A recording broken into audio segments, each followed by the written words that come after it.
I learned something new about Micah. He loves the fishbowl. Man, yeah. What was that you were drinking? I was looking at my videos. I know I asked you about it. That thing looked wicked.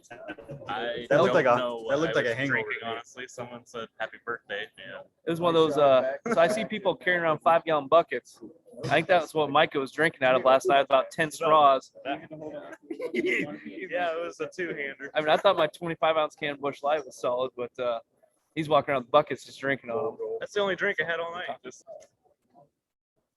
we know when seeds are going to be available? So pretty much as far as we're looking on the seed supplier side to distributors, it's extremely tight. Tight in the regard that it could even be short, and everything that we have is almost allocated for. So just so people kind of know, we actually clean seeds all the way through like February, March. Okay. So we can't clean it all, shove it into the system, and just get it out ready to go for all fall needs. Ideally, we do cover fall needs, and we're cleaning everything else for spring. So they're slowly becoming available. So, you know, from an end user, even to a distributor standpoint, like you want to keep asking questions like, do you have it now? Do you have it now? Because as one of our reps, Cassie here, was mentioning, like we're getting loads out to people, even as we're talking right now. So contact your nearest Barenbrug distributor, and hopefully they're going to say hi. Introduce yourself. Hi, I'm Cassie Kearns. I'm with Barenbrug. So I'm actually the sales rep down in the South. So I cover Texas, up to Oklahoma, Tennessee, Kentucky, Carolinas, all the way down to Virginia, Florida, and everything in between. Awesome. So, and I do professional turf. how long have you been with Barenbrug? It'll be 10 years this January. This is honestly just educating the landscaper or lawn guy that there's other avenues to get seed, and educating them on they have access to professional grade products that will take them to another level on what they can offer. Yeah, you know. And so that's what I feel like. We have great products. I wouldn't say we have anything new. I mean, we're kind of in this like lull phase. If people pay attention to the NTEP cycles at all, yep.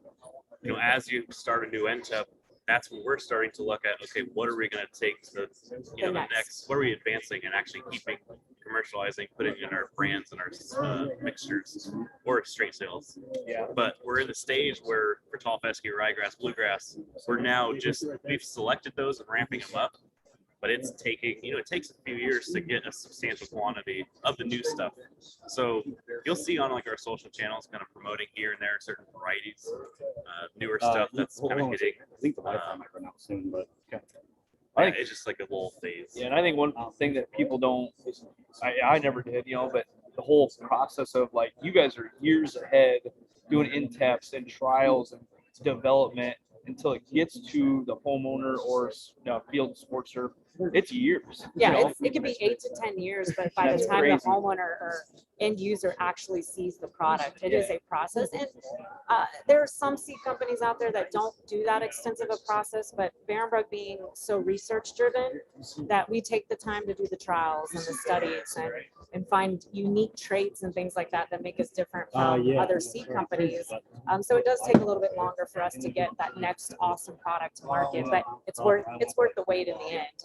But if it's a continual cycle of research and development, production, and releasing, and as we don't realize that, so as this new product's coming out for the homeowner, it's a new product for us. You guys, it's not a new product for you, but to release it's new. So I think, as long as you keep that cycle, you're always developing something, you're always releasing something. You keep people wanting the new up and coming, ryegrass now is just nuts. And, so it's like, that's what everyone wants, even though you may not even should not grow it in your area, but people are doing it because it's the hottest thing in the world, So that's usually the hard part with kind of when we have more branding, blends with the brands as well, where people are asking what's the new product. Well, there will be new products as we find solutions or problems that need a specific solution built for that. But usually it's upgrading little parts within our brand and trying to get that word out. So